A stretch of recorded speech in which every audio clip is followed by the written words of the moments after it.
علیکم ورحمۃ اللہ وبرکاتہ۔ آپ کا ہمارے چینل پر خیر مقدم ہے۔ امید ہے کہ آپ تمام احباب اپنے اہل و عیال سمیت خیر و عافیت سے ہوں گے۔ ہم نے سابقہ ویڈیو میں عربی زبان کے کل 29 حروف کو پڑھا تھا۔ اس میں ہم نے 8 پر حروف اور 21 باریک حروف پڑھے تھے۔ امید کرتا ہوں کہ آپ کو کل 29 حروف سمجھ آئے ہوں گے اور ان میں 8 پر اور 21 باریک کا فرق سمجھ آیا ہوگا۔ قرآن کو ہم نے چھوڑ دیا، سنت سے بھی رشتہ توڑ لیا، اصلاح سے نسبت ہم کو نہیں، اس طور سے ہم بے نور ہوئے، اب دین رہا جب ہم میں نہیں، دنیا میں تو ہم کمزور ہوئے۔ سب سے پہلے اگر ہم دیکھیں تو تجوید کا معنی کیا ہے؟ تجوید کا معنی ہے عمدہ کرنا، اچھا کرنا، یعنی جو حروف جس طریقے سے پڑھا جاتا ہے اسے اسی طریقے سے پڑھنا ہے، عمدہ اسی کو کہتے ہیں۔ اس کے بعد ہے تجوید کی تعریف، ہر حرف کو اس کے مخرج اور صفات کے ساتھ ادا کرنا۔ جتنے بھی حروف ہیں 29 حروف ہیں اور ان 29 حروف کو اپنی صفات کے ساتھ ادا کرنا ہے، جہاں سے یہ حروف ادا ہوتے ہیں وہاں سے انہیں ادا کرنا ہے، یہ تجوید کی تعریف۔ اس کے بعد تجوید کا موضوع ہے۔ تجوید کا موضوع قرآن کے حروف تہجی الف با تا سا وغیرہ۔ تجوید کا ٹاپک کیا ہے؟ تجوید کا ٹاپک یہی ہے، الف با تا سا وغیرہ یاد۔ اس کے بعد تجوید کی غرض کیا ہے؟ تجوید کی غرض ہے قرآن پاک کو صحیح پڑھنا۔ ہم نماز کے اندر قرآن پاک کو پڑھتے ہیں یا ہم تلاوت کرتے ہیں تو اس وقت ہم قرآن پاک کو صحیح پڑھیں، یہ تجوید کی غرض ہے۔ اس کے بعد ہے تجوید کا فائدہ۔ تجوید کا فائدہ کیا ہے؟ اگر ہم تجوید سے قرآن پڑھتے ہیں تو حاصل کیا ہوگا، ہمیں فائدہ کیا ہوگا؟ تو دونوں جہاں میں نیک بختی حاصل ہوگی، دونوں جہاں میں عزت حاصل ہوگی، اللہ تبارک و تعالیٰ خوش ہوں گے۔ اللہ تبارک و تعالیٰ کو خوش کرنے کا راستہ تجوید کا سیکھنا ہے۔ تجوید کا حکم، ہمیں تجوید کیا حکم دیتا ہے؟ اتنا علم تجوید کا سیکھنا جس سے قرآن پاک درست پڑھ سکے، فرض عین ہے۔ جیسے نماز ہے، روزہ ہے، زکوٰۃ ہے، یہ چیزیں ہمارے اوپر فرض عین ہیں۔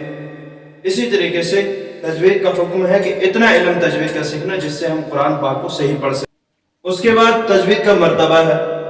تجوید کا مرتبہ تمام علوم سے افضل، کہ جتنے بھی دنیا کے اندر علم ہیں، جتنے بھی علم پڑھائے جاتے ہیں، ان میں سب سے افضل علم تجوید یعنی قرآن کا علم۔ آپ کو میں نے پچھلے ویڈیو میں یہ بتایا تھا کہ پر اور باریک حروف، جب ہم پر کی جگہ باریک حروف پڑھتے ہیں، وہاں مثال میں نے قوف اور کاف کی دی تھی، قلب اور قلب کی دی تھی، تو آپ کو سمجھ آیا ہوگا کہ ہمیں قرآن پاک کو تجوید سے سیکھنا کتنا ضروری ہے۔ جو یہ حروف ہیں یہ کہاں سے ادا ہوتے ہیں، کیسے ادا ہوتے ہیں، تو یہ ہمیں سیکھنا ہے۔ سب سے پہلے سوال پیدا یہ ہوتا ہے کہ حروف یہ ادا کہاں سے ہو؟ کچھ حروف کا تعلق زبان اور دانتوں کے ساتھ ہے، کچھ حروف کا تعلق حلق کے ساتھ ہے، اور کچھ حروف ہیں جن کا تعلق ہونٹوں کے ساتھ۔ تو ہم سب سے پہلے حلق کو دیکھتے ہیں۔ حلق کے 3 حصے ہیں، آپ کو فوٹو پہ بھی نظر آتا ہوگا اور میں یہاں پر بھی آپ کو دکھاتا ہوں۔ یہ ہے حلق کو ہم ایسے بناتے ہیں، ٹھیک۔ حلق کا پہلا والا حصہ یہ ہے، اسے کہتے ہیں ادنا حصہ، ادنا پہلا۔ دوسرا یہ ہے، یہ درمیانی ہے، اور یہ آخری سینے کی طرف والا ہے، یہ ہو گیا اقصا، اقصا یعنی آخری سینے کی طرف والا حصہ۔ ادنا حلق پہلا والا، جن کے نیچے سے سٹارٹ ہو جاتا ہے، یہ پہلا حلق ہے، اور اس کے بعد درمیانی ہے، اس کے بعد آخری سینے کی طرف والا حصہ ہے۔ اب ہم سب سے پہلے دیکھتے ہیں حلق۔ حلق کے 3 حصے ہیں، اور ان میں کتنے حروف ادا ہوتے ہیں، ہم پہلے وہ حروف لکھتے ہیں، ان حروف کو کہتے ہیں حروف حلق. حروف حلق.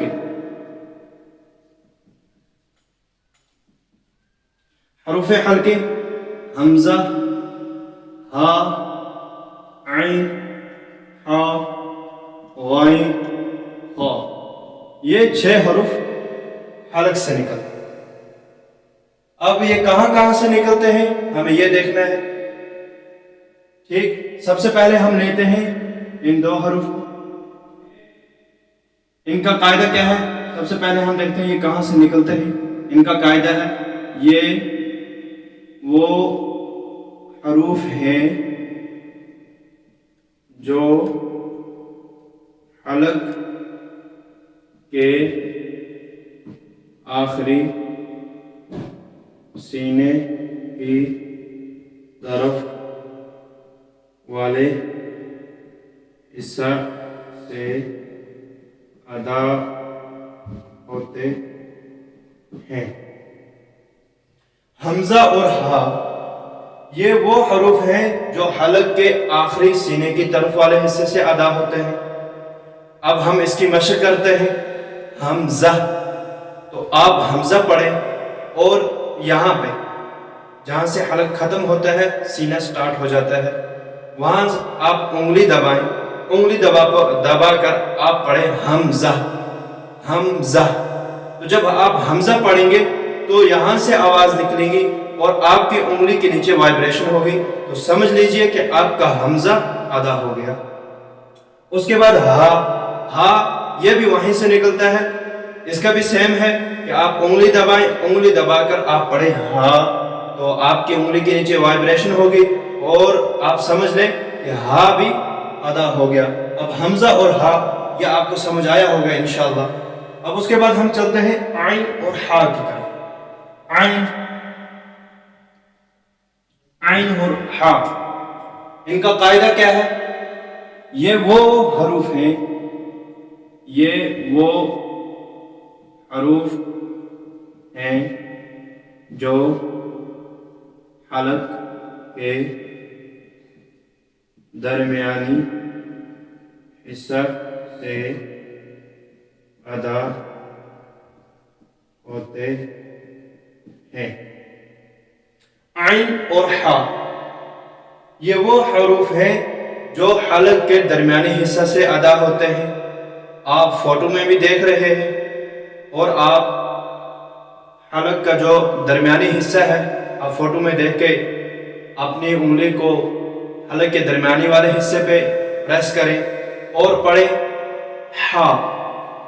ہا، ہا. الحمد، الحمد.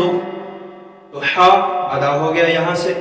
اور عین، عین کو بھی یہاں سے اگر آپ پڑھو گے، اس کی مثال ہم الحمدللہ رب العالمین، عالمین، رب العالمین. تو عین حلق کے درمیانی حصہ سے ادا ہو.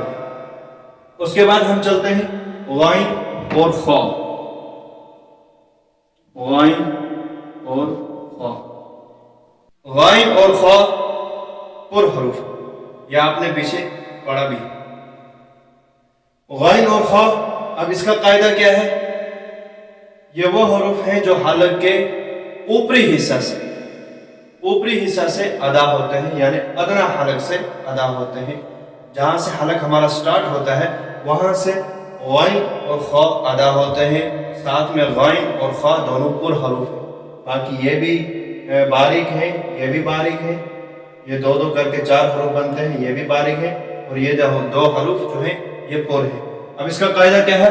یہ وہ حروف ہیں جو حلق کے اوپری حصہ سے ادا ہوتے ہیں. غین. اب غین کے ہم مشق کرتے ہیں. غیر المغضوب، غیر المغضوب. اگر ہم غین کو اپنی جگہ سے ادا نہیں کریں گے جو تجوید کا معنی ہے،